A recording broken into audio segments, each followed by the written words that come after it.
Bon matin à tous, bien-aimés de Dieu. J'espère de tout mon cœur, que ça va bien pour vous. Eh bien oui, la période des fêtes se termine bientôt. Et je dois admettre que le Noël COVID-19 2020 a été vraiment différent pour chacun d'entre nous. Pour certains plus difficile que d'autres. Mais ce temps des fêtes a été, à mon avis, vraiment plus vrai. Et je m'explique. Ce Noël COVID-19 2020 nous a donné la merveilleuse opportunité de passer beaucoup plus de temps avec nos enfants, notre conjoint, notre conjointe, en plus de ralentir nos distractions en faisant plus de lecture, de méditation et de prière. Et surtout, nous rapprocher de notre Seigneur et Sauveur Jésus-Christ et du vrai sens de Noël. Dieu lui-même s'est donné humble enfant et glorieux roi. Maintenant, plusieurs d'entre vous probablement se demandent qu'est-ce que l'année 2021 nous réserve? Voilà une très bonne question.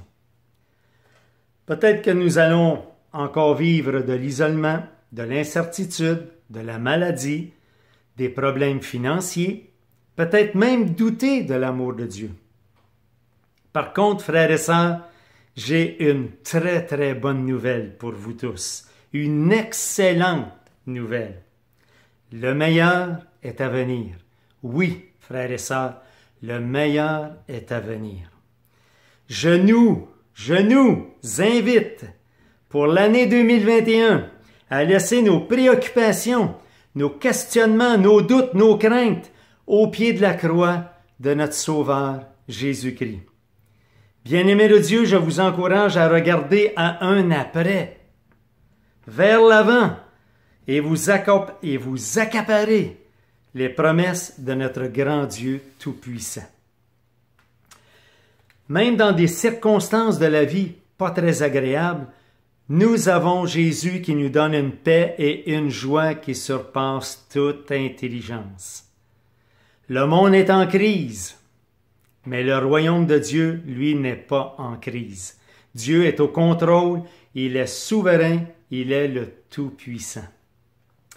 Dans le psaume 126:3, « Oui, l'Éternel a fait pour nous de grandes choses, et nous sommes dans la joie. » Alléluia. Jean 14:27, et c'est notre Seigneur Jésus-Christ qui nous parle. « C'est ma paix que je vous donne. Je ne vous la donne pas comme le monde la donne. C'est pourquoi ne soyez pas troublés et n'ayez aucune crainte en votre cœur. » Jean 14, versets 1 à 4, Jésus dit « Que votre cœur ne se trouble pas. Ayez foi en Dieu et ayez foi en moi. Dans la maison de mon Père, il y a beaucoup de demeures. En effet, je vais vous préparer une place. Je reviendrai et je vous prendrai avec moi, afin que vous soyez, vous aussi, là où je suis. » Dieu nous donne une espérance vivante, un héritage qui ne peut ni se détruire, ni se corrompre, ni perdre de sa beauté. C'est pas merveilleux, ça, frères et sœurs? Amen. Maintenant, nous allons écouter 4 beaux chants. Des chants suivis de la prédication de notre pasteur William, qui va nous rappeler l'amour de Jésus pour nous. La gloire que Dieu promet aux élus. Dieu lui-même s'est donné pour nous afin de nous racheter de notre perdition. La paix et la joie de notre salut. Et le dernier chant, un de mes préférés, un chant glorieux, Christ est roi. Christ est roi qui raconte très fort qu'un jour tous les chrétiens du monde seront rassemblés par lui et nous formerons un royaume. Et que dans son amour, Dieu le Père envoya son Fils Jésus pour accorder la lumière à nous, ses enfants d'adoption. Merci pour ce si grand cadeau, Jésus. Je te louerai encore et encore mon Sauveur et mon Dieu. Moi et Solange, nous vous souhaitons une belle année 2021, remplie de l'amour de Dieu. Oui, remplie de l'amour de Dieu. Chantons.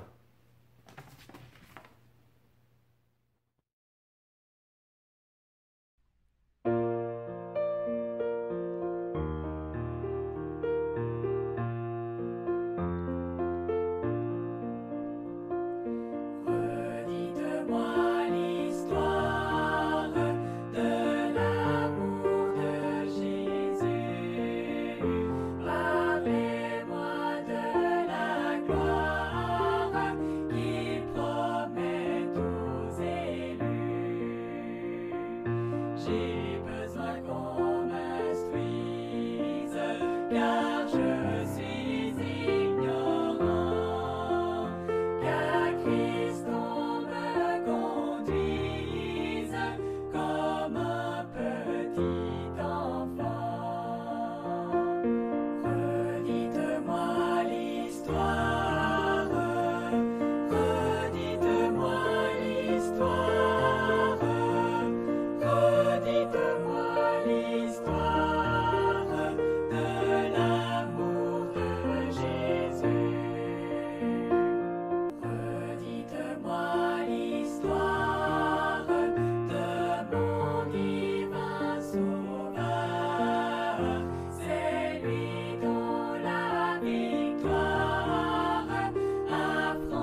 Notre âme vient renaître, ô Christ, elle a soif de toi.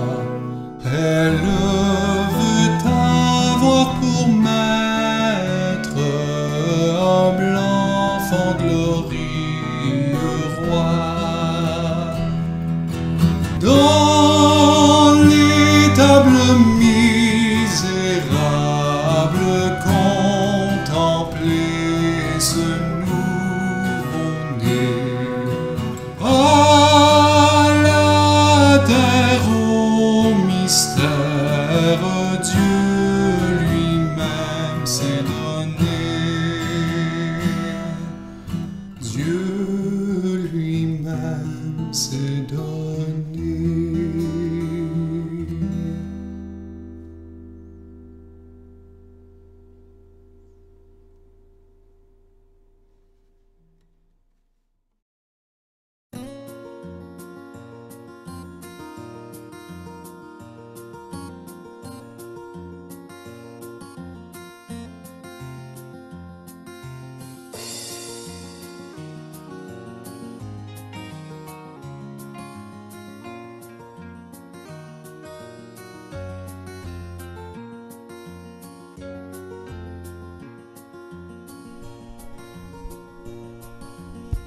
Tu es la plus belle, parmi les plus belles, la plus belle des chansons d'amour.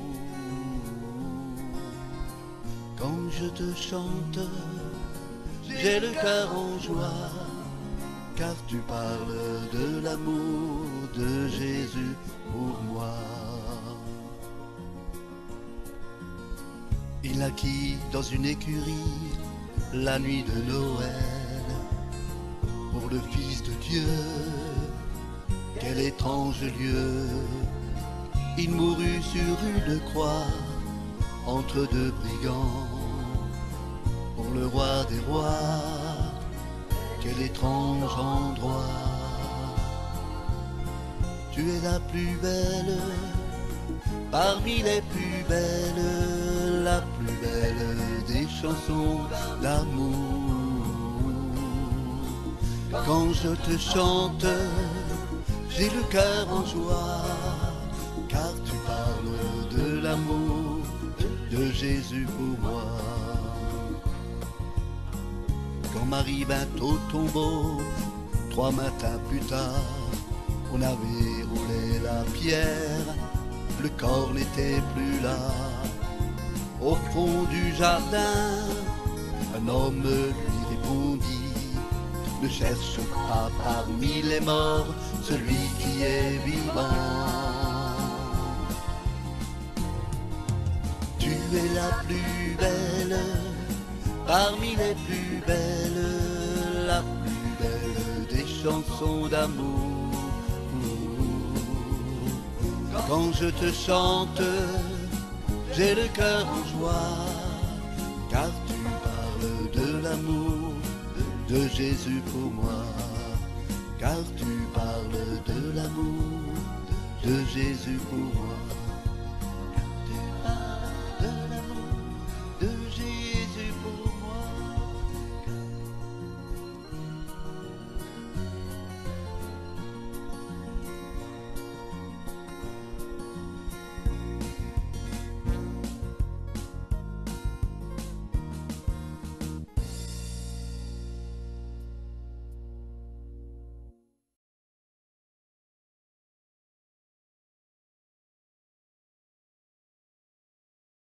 Dans son amour, Dieu le Père envoya son Fils Jésus pour accorder la lumière à tous ceux qui sont perdus. Il descendit sur la terre, mais les hommes l'ont rejeté. Ils l'ont cloué en calvaire, mais Christ est ressuscité. Christ est roi, Christ est roi, Christ est roi, des rois, Christ est roi, Christ est roi, Christ est roi des rois.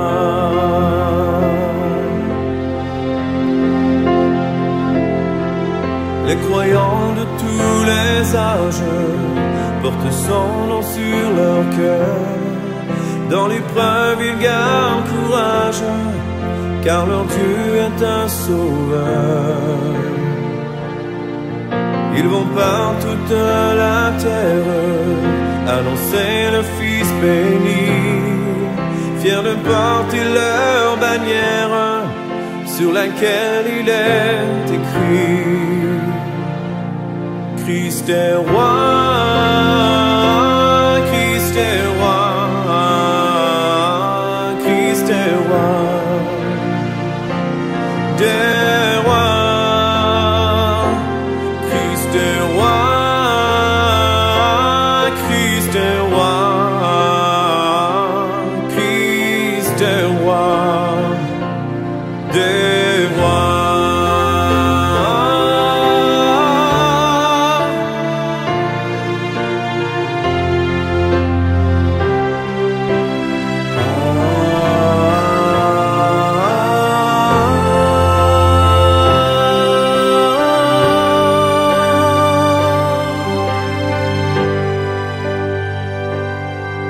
Un jour les chrétiens du monde seront rassemblés par lui. Ils sortiront de leur tombe, car en lui ils ont la vie. Ils formeront un royaume, la terre sera leur pays. Leur hymne sera psaume à la gloire du Messie.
Rebonjour, Église de Vaudreuil, c'est votre pasteur William Côte-Noire du fin fond de sa grotte qui vous apporte la parole ce matin. On est dans l'évangile de Matthieu au chapitre 2. Ces dernières semaines, nous avons considéré, regardé de façon biographique la vie de Joseph dans Genèse 37, 38, 39, 40, la fin de Genèse. Un personnage intéressant qui vit des temps incertains, qui vit des réalités difficile, et on tentait de vous encourager par la vie de cet homme.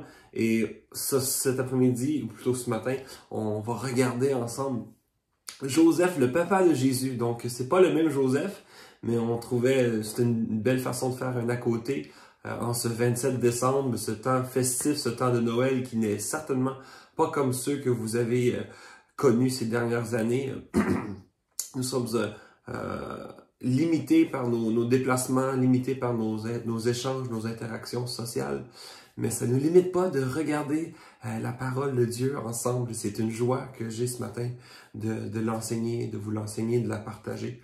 Donc, on va être dans Matthieu chapitre 2, les versets 13 à 23, et on regarde un passage assez morose qui est peu enseigné durant le temps de Noël, mais qui fait tout à fait partie du récit de Noël. Donc, on a cru bon de vous l'apporter ce matin, et j'ai pris un cœur joie de vous partager. Je lis, ensuite je vais prier pour ensuite expliquer le passage dans les prochaines minutes qui vont suivre.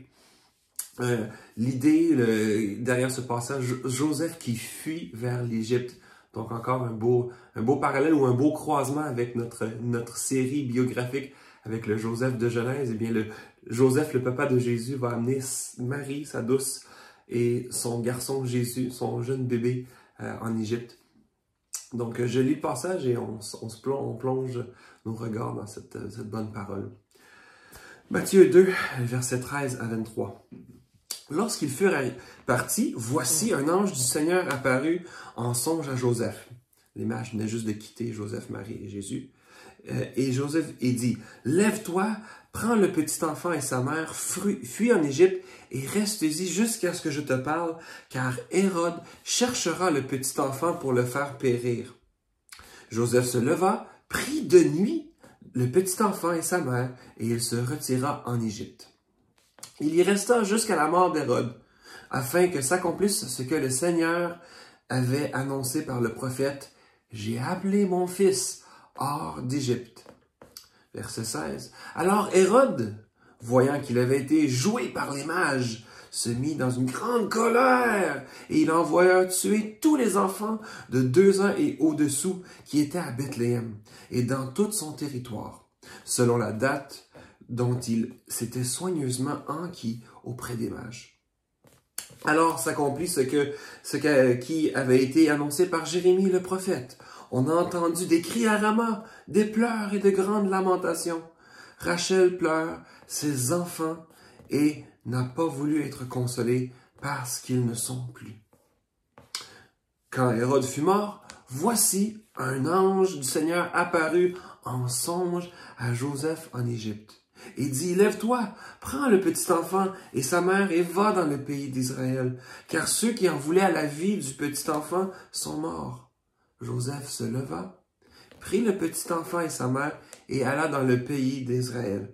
Mais ayant appris qu'Archélaüs régnait sur la Judée à la place d'Hérode, son père, il craignit de s'y rendre et divinement averti en songe. Il y retira dans le territoire de la Galilée et vint demeurer dans une ville appelée Nazareth, afin que s'accomplisse ce qui avait été annoncé par les prophètes.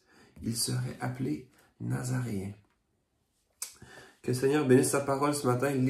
Prenons un moment pour nous remettre au Seigneur. Jésus, c'est à toi qu'on revient parce que ce qu'on lit et ce qu'on digère dans ta parole, on veut que ça vienne nous parler de toi. On veut te connaître et on veut être en mesure de te faire connaître. Et la plus belle façon de le faire, c'est en plongeant les regards dans ta bonne parole, ta parole qui nous édifie, qui nous avertit, qui nous encourage et qui est pour nous un pain qui va au-delà de notre appétit physique. Oh Seigneur, merci pour ce temps. Ouvre nos cœurs, enlève toute distraction de tous les auditeurs qui écoutent sur cette chaîne YouTube, mais encore plus, Seigneur, enlève de moi toute hésitation pour ne pas encore une fois, je veux être un serviteur de ta parole, bien enseigner ce que tu as mis dans ta bonne parole. Seigneur, on prie ces choses avec foi et avec assurance. Amen. Donc, comme je vous mentionnais tout à l'heure, dans notre série de Joseph, il y a toutes sortes de parallèles à faire. Considérer que Joseph, les mages ici, même, sont encore indiqués ou avertis par des rêves, instruits. Vous allez voir, en lisant le passage et en considérant ce que nous avons entendu ces dernières semaines, plusieurs parallèles peuvent être faits. Mais ce que je voulais vraiment m'attarder de façon assez simple ce matin, je voulais regarder les trois prophéties qu'on trouve dans ce passage. 3 prophéties, une de Osée 11.1, une de celle de Jérémie 31.15, et finalement l'autre on parle du Nazaréen, celle qu'on trouve beaucoup dans le prophète Ésaïe, donc Ésaïe 53, Ésaïe 11.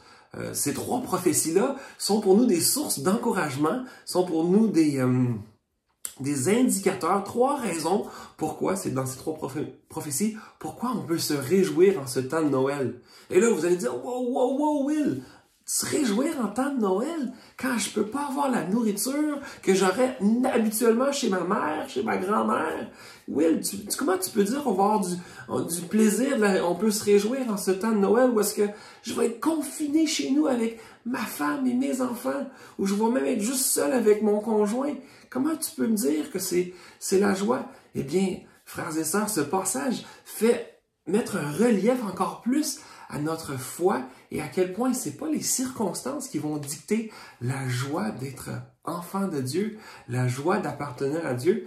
Et dans ces 3 prophéties, on y voit vraiment 3 raisons pourquoi Noël, c'est une raison pour se réjouir. Noël, en passant, n'a pas commencé il y a 2000 ans. Les prophéties que nous regardons ont plus que 2000 ans de vieux. Ce sont des prophéties qui étaient déjà instrumentales à la venue de notre Seigneur Jésus.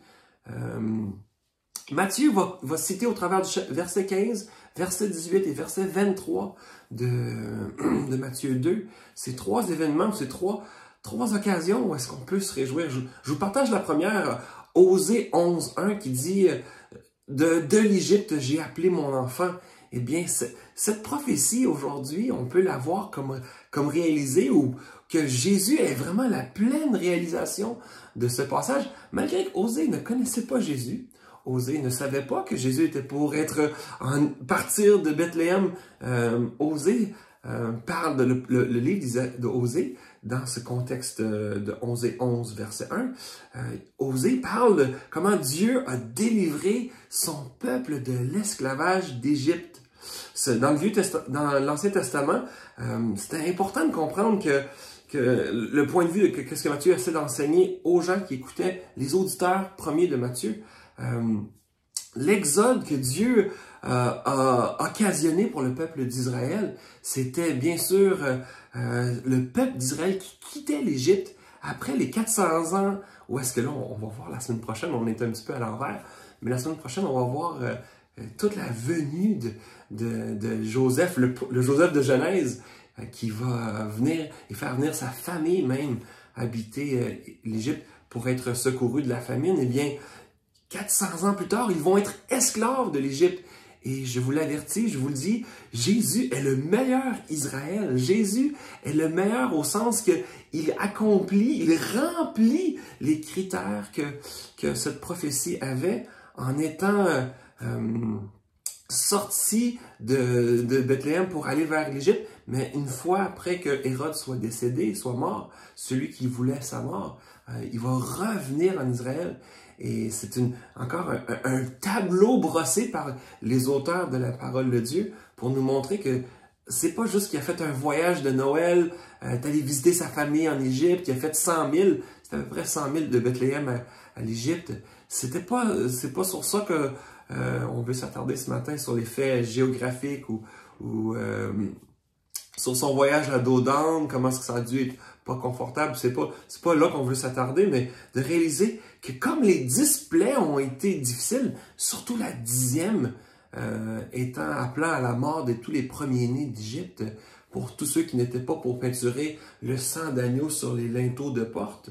De la même façon, Jésus va être utilisé de façon instrumentale à amener le peuple, pas juste de façon physique, pas juste de façon figurative, mais de façon spirituelle.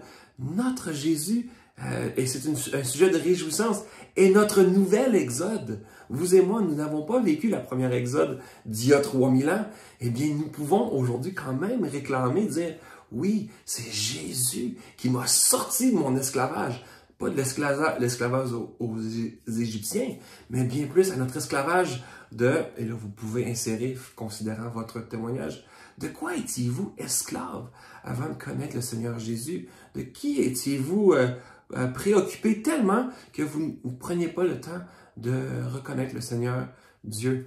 Et c'est un élément même en préparant la prédication de ce matin, l'enseignement par la parole. On a 3 réactions face à Dieu, face à Jésus. C'est soit de s'enfuir à toute vitesse, lorsqu'on n'est pas chrétien, c'est soit de l'attaquer furieusement comme Hérode a fait, a dit, moi je veux rien savoir de ce nouveau roi qui s'en vient à Bethléem, moi je veux m'assurer que je garde ma lignée royale. Donc soit de s'enfuir en direction opposée, soit de l'attaquer de front, ou finalement, ce que vous et moi ce matin, j'espère vous avez fait durant ce temps de Noël, mais vous faites tout le long de votre vie en tant qu'enfant de Dieu, vous vous prosternez comme les mages. Vous vous prosternez et vous dites, ce Dieu incroyable, ce Dieu digne de louange et d'adoration, eh bien moi je veux l'adorer. Donc, sujet numéro 1 de réjouissance dans cette prophétie de Osée 11, c'est que on est appelé à voir Jésus comme la deuxième exode, comme la meilleure exode, nous sortir de notre carcan. Même Matthieu 1, verset, je crois, 21, déclare déjà pourquoi Matthieu a écrit, ou pourquoi Jésus est venu. Elle enfantera un fils, dit Matthieu 1, 21, et tu lui donneras le nom de Jésus. C'est lui qui sauvera son peuple de ses péchés. Déjà là, l'idée de sortir, de secourir, était dès les premières paroles de l'évangéliste Matthieu. Faute de temps, je vais juste continuer parce que autant que Jésus a été cette deuxième et cette meilleure exode pour pas juste le peuple d'Israël, mais pour tout enfant de Dieu. Non seulement est-ce que Jésus a inauguré cette nouvelle exode par son départ vers l'Égypte et même son retour de l'Égypte, combien plus dans les versets 17 et 18 de Matthieu 2, on voit une deuxième prophétie, celle qui fait le lien à Jérémie 31, 15 et versets qui suivent. Je vais vous le relire juste pour vous le rappeler. Verset 16, plutôt je vais lire 17 et 18. Alors s'accomplit ce qui avait été annoncé par Jérémie le prophète. On a entendu des cris à Rama, des pleurs et des grandes lamentations. Rachel pleure ses enfants. Cette deuxième réalité, non seulement est-ce qu'il y a une nouvelle exode, mais aussi un deuil sur lequel Dieu va nous sortir de ce deuil. Dieu va nous faire miséricorde. Dieu a fait miséricorde dans l'Ancien Testament en sauvant son peuple, en le sortant de façon miraculeuse de l'Égypte. Mais dans le Nouveau Testament aussi, Dieu nous fait miséricorde à vous et moi qui sommes dans la Nouvelle Alliance. Il nous sauve en nous amenant un Messie, un libérateur de l'Égypte, comme nous dit Matthieu 2,15. Matthieu veut vraiment nous rappeler, il fait allusion à cette deuxième prophétie, que c'est une voix qui pleurait, la voix de Rama. On entendait à Rama, c'est Rachel, la maman de Benjamin, la maman de Joseph, pleurait sans être réconfortée. Mais pensez-y un instant, qu'est-ce que ça devait être d'être citoyen à Bethléem et que une élite, un convoi de soldats au nom d'Hérode vient tuer tous les enfants, garçons, moins de 2 ans. Oui, on peut dire, ah mais Bethléem, c'était juste 1000 personnes, disons 30 ou 40 familles. Mais pensez-y pour un instant, d'entendre ça dans les rues, des mamans qui pleurent la vie de leur enfant qui a été injustement tué par un roi égoïste, égocentrique, un roi orgueilleux, tellement insécure dans sa personne qu'il va attaquer tout autre roi qui pourrait oser prendre sa place dans un futur avenir. Évidemment, on sait que Jésus venait pas pour un complot politique ou pour une prise de pouvoir humainement parlant limitée. Il vient bien plus que pour plus que juste le royaume d'Israël il y a de cela 2000 ans. Mais c'est une illustration que, encore une fois, je sais que vous et moi, vous êtes tristes de ne pas avoir vos traditions habituelles, la trêve qui est tranchée, de dire on ne fera pas Noël cette année comme on le fait habituellement avec les cadeaux, avec les bons repas, avec les temps de qualité, avec et là, vous pouvez insérer bien des traditions, des choses que vous appréciez de votre temps de Noël. Mais à bien plus forte raison, à Bethléem, il y a de cela 2000 ans, d'entendre crier dans les rues des mamans qui ne comprennent pas et qui n'auront jamais probablement d'explication pourquoi on a tué leur enfant. Eh bien, de même façon, vous et moi, on n'est pas en 1939 ou en 1940, où est-ce que on rentre dans votre maison, on prend vos enfants, on prend votre époux, on vous prend vous-même et on vous amène à une gare, et à la gare, garçon part vers une direction, papa part vers une autre direction, et vous et votre fille, vous êtes laissés là, et vous ne reverrez plus jamais vos enfants. C'est ce que, en passant à la Deuxième Guerre mondiale, bien des familles ont vécu. Ce déchirement est pas temporaire, mais de façon permanente. Ne plus revoir son époux, ne plus revoir ses enfants, ne plus même entendre leur voix. Eh bien, combien ça devait être déchirant, désolant. Et dans tout ce moment lourd de penser que Jérémie 31 en parle, je vais vous le lire juste pour ne pas m'emporter. Jérémie 31, les versets 16 et 17 surtout. Ainsi parle... je vais commencer à verset 15. Ainsi parle l'Éternel, on entend des cris à Rama, comme c'est écrit dans Matthieu 2, des lamentations, des larmes amères. Rachel pleure ses enfants, elle refuse d'être consolée sur ses enfants, car ils ne sont plus. Ainsi parle l'Éternel. Retiens tes pleurs, retiens les larmes de tes yeux, car il y aura un salaire pour tes œuvres, dit l'Éternel. Ils reviendront du pays de l'ennemi. Il y a de l'espérance pour ton avenir, dit l'Éternel. Tes enfants reviendront dans leur territoire. Encore, frères et sœurs, ce matin, Jésus est la réponse. Il est celui qui va connaître et reconnaître que notre douleur que nous vivons dans ce monde, en ce moment-ci, autant qu'elle ne soit peut-être pas aussi aiguë que celle du peuple d'Israël qui a vu à Bethléem ses enfants être tués, autant que peut-être la Deuxième Guerre mondiale, comme je vous dis, des familles déchirées pour ne plus jamais être recousues. Votre douleur, elle est réelle et Jésus la reconnaît et comme dans Jérémie, il va dire, oui, elle est vraie ta douleur, mais il y a un espoir. Il y a un futur et il y a Jésus est à venir et Jésus va mettre fin un jour à cet exil, à ce déchirement que nous vivons ici-bas sur terre. Il y a un espoir, ce nouveau roi qui est né. Parmi tous les morts, peut-être 20, 30, 40 jeunes garçons à Bethléem qui sont tués, toute cette mort atroce, laide, il y en a un qui est demeuré en vie. Oui, il a été sorti. Joseph a bien fait d'obéir, dans la nuit partir, à une similitude à quand le peuple d'Israël quittait l'Égypte pour aller vers la mer Rouge. De la même façon, Joseph, Marie et Jésus ont quitté. Pourquoi? Parce que la vie de Jésus était pour être préservée. Ce roi qui vient réconcilier l'humanité avec Dieu était pour venir et il est venu, il a été préservé. Donc non seulement est-ce que Jésus nous offre une nouvelle exode, il nous offre aussi une réconciliation, il va arriver à même consoler cette Rachel à Rama qui crie et qui ne peut être consolable.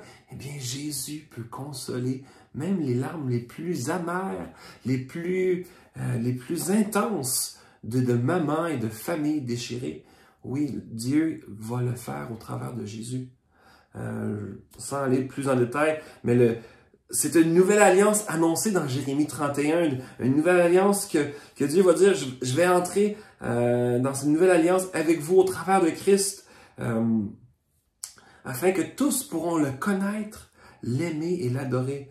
Jésus amène cet espoir et au travers, parmi toute la douleur, Jésus amène la vie au travers de même cette mort, sa mort à la croix, on va évidemment reconnaître un jour, mais aussi au travers de toute cette mort qui environnait le peuple. Non seulement ces deux éléments-là, je termine avec le troisième point. Jésus montre qu'il aime même ses ennemis. Oui, vous allez dire, William, c'est quoi le rapport avec Noël? Frères et sœurs, il nous faut remettre les points sur les i, il nous faut replacer Noël où ça doit être dans nos vies. Ce n'est pas simplement une occasion pour être joyeux et festif au sens temporel. Notre joie et notre plus grand bien vient dans le modèle et la vie de Jésus, la vie de Jésus humaine qui est venue ici-bas sur terre, nous montrer le chemin, nous montrer la voie. Et un des commandements que nous arrivons tous nous grattons toute la tête, c'est quand Jésus nous dit « Tu aimeras tes ennemis ». Eh bien, déjà ici, dans le verset 23, on le voit parler au travers de ses prophètes encore. Vous allez dire, mais Will, je vois pas, autant que j'étudie, il n'y a pas un prophète qui dit qu'on va l'appeler un Nazaréen. Et vous avez un peu raison, parce que la façon que c'est parlé ou c'est exprimé, c'est difficile de trouver l'endroit où est-ce que c'est dit mot pour mot, mais l'esprit de la pensée, comme je vous dis, Matthieu, il n'est pas en train de citer un prophète particulièrement, mais c'est plutôt l'idée générale qu'il tente d'envoyer. Il va être appelé un Nazaréen. Les prophètes ne parlent jamais de Nazareth. Donc, pourquoi est-ce que Matthieu dirait ça d'abord? Si on ne peut pas mettre un auteur, un prophète dans l'Ancien Testament qui dit cela, eh bien, nous allons, et là, nous ne le faisons pas aujourd'hui, mais si nous étions pour faire l'étude de Matthieu, Matthieu qui nous parle de Jésus étant le roi, Jésus étant loin, une chose qu'on découvre tout au long de Matthieu, c'est que Nazareth n'était pas une place très, très respectée. Nazareth n'était pas la place de happening, la place, ce n'était pas le New York, ce n'était certainement pas le Los Angeles ou le Dubaï ou le Paris ou vous pouvez mettre toutes sortes de villes importantes à notre planète aujourd'hui. Eh bien, c'était pas une place où on y trouvait la culture, où on y trouvait un endroit socio-économiquement parlant, ça coche à la hauteur des attentes de bien des gens. Nazareth, c'était une place, c'était un peu méprisable. C'était l'endroit que même quand Nathanaël il a entendu que Jésus de Nazareth, c'était lui le Messie, la réaction de Nathan, c'est « Y a-t-il quelque chose de bon qui peut sortir de Nazareth? » Comme dit Jean 1,46. Les Nazaréens étaient moqués, méprisés, abaissés. Même généralement, ils étaient juste haïs. Pourquoi? Parce que c'était des... Et c'est là qu'on peut faire la connexion de Ésaïe 53, quand Ésaïe parle que Jésus était pour être quelqu'un de haï ou quelqu'un de méprisé, quelqu'un qu'on n'y attribuait aucune valeur à lui. Eh bien, c'est parce que c'était un Nazaréen. Jésus a été élevé à Nazareth, autant qu'il est né à Bethléem, autant qu'il remplit toutes ces prophéties qu'on a vues déjà, et il y en a bien d'autres. Matthieu nous parle d'un roi qui allait être rejeté par le monde, qui allait pas être quelqu'un qui était dans la classe in, dans la haute société. Au contraire, il était quelqu'un qui était abaissé. Et c'est intéressant de considérer ça, que même à la fin du verset 23, qui serait appelé Nazaréen. Parce que le roi de l'univers, le Seigneur Jésus, est venu sauver des pécheurs comme vous et moi. Et dès le début, il s'est associé, il s'est identifié avec la pire ou la basse classe.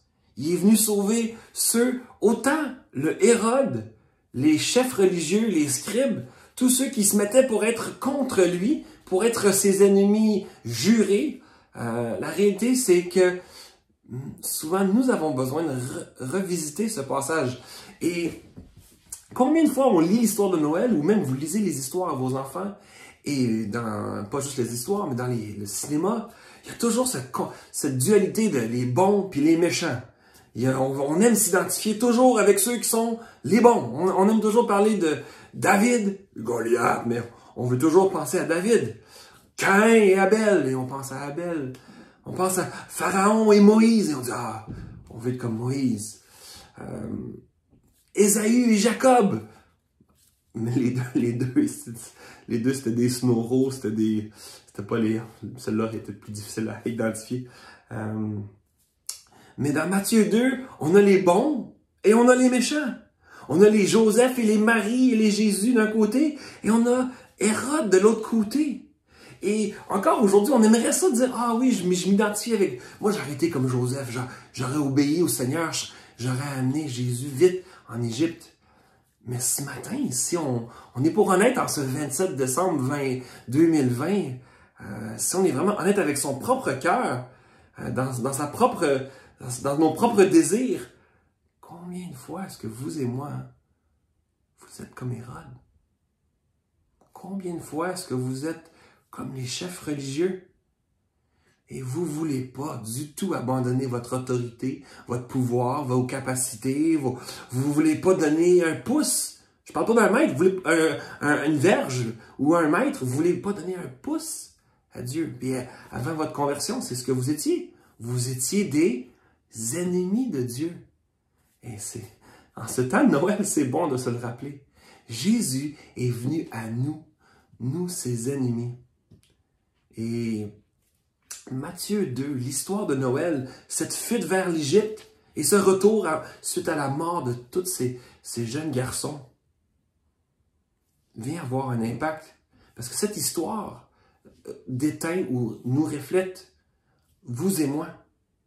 Nous étions esclaves du péché. Et Dieu est venu être cette deuxième exode, nous sortir de l'esclavage du péché. Nous étions dans le deuil, brisés, dans une mort, une condamnation certaine. Et Jésus est venu nous consoler, seul comme il peut le faire, comme dans Jérémie 31. Lisez le chapitre au complet, vous allez être bénis par Jérémie 31. Mais Jésus est aussi venu non seulement pour inaugurer l'exode, il n'est pas inaugurer une deuxième exode, non seulement pour consoler, mais aussi il est venu comme un roi triomphant, aimer ses ennemis. Et juste là, ça vaut la peine de réaliser, je ne suis pas un Joseph ou une Marie souvent. Bien plus souvent, je suis un Hérode.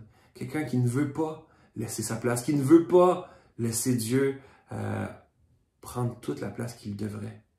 Il vient nous aimer, nous des rebelles. Il vient, même s'il savait qu'il était pour être rejeté, il vient comme s'identifier aux Nazaréens, aux gens qui n'ont pas la bonne réputation, aux gens qui ne sont pas ceux qui sont élevés, glorifiés. Pourtant, il était le digne, celui digne. Christ est venu, il a donné sa vie, il a versé son sang, un sacrifice parfait. Il est ressuscité de la mort, de ce tombeau. Il est venu apporter vie éternelle à vous et moi qui croyons en lui. Et c'est cet évangile-là qui devrait nous rendre joyeux en ce temps de Noël. Parce qu'en ce temps de Noël, c'est cette étincelle de dire Jésus est venu parmi nous, nous ses ennemis, nous ceux qui avons besoin de consolation, nous ceux qui avons besoin d'être libérés de notre esclavage du péché. Eh bien, Jésus est venu faire tout cela. 3 raisons pour être reconnaissant, se réjouir en ces temps, en ce Noël différent de bien d'autres Noëls. Eh bien, c'est que Jésus est pour moi une libération de mon esclavage. Jésus est pour moi une consolation parmi toute la mort, toutes les choses que j'ai perdues, que j'ai pas eues, que j'aurais voulu avoir. Eh bien, Jésus vient me consoler. Il est mon plus grand bien, comme vous le connaissez très bien. Je vais terminer ici, malgré que toi, 29 minutes, 35 secondes, donc je voulais être environ une demi-heure. On va se retrouver au Zoom. J'espère que vous allez être là en grand nombre pour laisser Richard nous diriger. Richard va être l'animateur aujourd'hui. Encore une fois, je vous souhaite joyeux Noël. Je vous souhaite que ces temps de Noël qui sont à la fois différents puissent être pour vous un tremplin pour reconnaître encore que, comme ce Joseph, j'ai peu parlé de lui, parce que le passage, autant que c'est Joseph qui fuit en Égypte, c'était un plan divin que Dieu faisait pour protéger Jésus, son fils. On connaît très peu sur la vie de Joseph, le père, mais on peut voir que par son obéissance, par ce récit narratif, Dieu voulait brosser un portrait bien plus grand que limité à cette histoire-ci, mais voulait même rapprocher, faire des liens entre ce qui avait déjà eu lieu dans l'Ancien Testament, cet exode de l'Égypte, cette consolation parmi tant de morts, tant de pertes, et combien plus aussi Jésus est venu nous aimer d'une façon à ce que encore Dieu l'a montré à son peuple en Israël quand il a pris soin d'eux dans le désert et au-delà, mais combien Jésus remplit parfaitement ce rôle. Donc, je termine avec un mot de prière, mais encore une fois, on se voit au Zoom dans quelques instants. Et j'espère que vous allez pouvoir, non seulement en cette fin d'année, faire l'inventaire de comment Dieu est pour nous un sujet de réjouissance. Son plan parfait, l'œuvre de son Fils, la personne, son caractère sont pour nous des sujets de réjouissance. Donc, que le Seigneur vous bénisse. Prions ensemble. Seigneur, ta parole, elle est riche. J'ai fait à vol d'oiseau, Seigneur, ce passage-ci, Matthieu 2, 13 à 23. Et je sais que tu as tellement de choses encore que tu veux montrer à ton peuple, à nous montrer. Et il s'agit qu'on prenne le temps. Et Seigneur, je reconnais encore moi-même en priant que combien de fois je suis comme Hérode et je suis préoccupé par mes propres intérêts bien plus que le tien. Et je le confesse publiquement.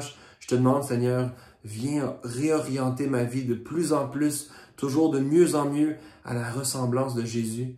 Viens toujours modeler ma vie afin qu'elle puisse être un miroir juste, précis de ta personne, de ton œuvre.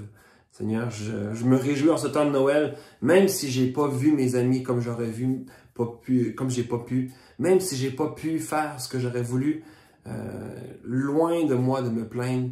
Tu es notre plus grand bien. Tu viens nous sauver, tu viens nous remplir et tu viens même redéfinir ce qui fait de nous donne joie, paix et assurance. Donc, on te dit merci Seigneur pour ta parole. Merci pour ce temps. Bénis notre discussion, nos partages de Zoom. On veut que ce soit une occasion encore qu'on puisse bâtir les uns avec les autres pour l'avancement de ton royaume qui va au-delà de ce serveur YouTube, de nos 4 murs au 90 boulevard Cité les Jeunes. Notre œuvre, Seigneur, c'est la tienne et nous sommes à ton service. Gloire à toi, Jésus. Amen.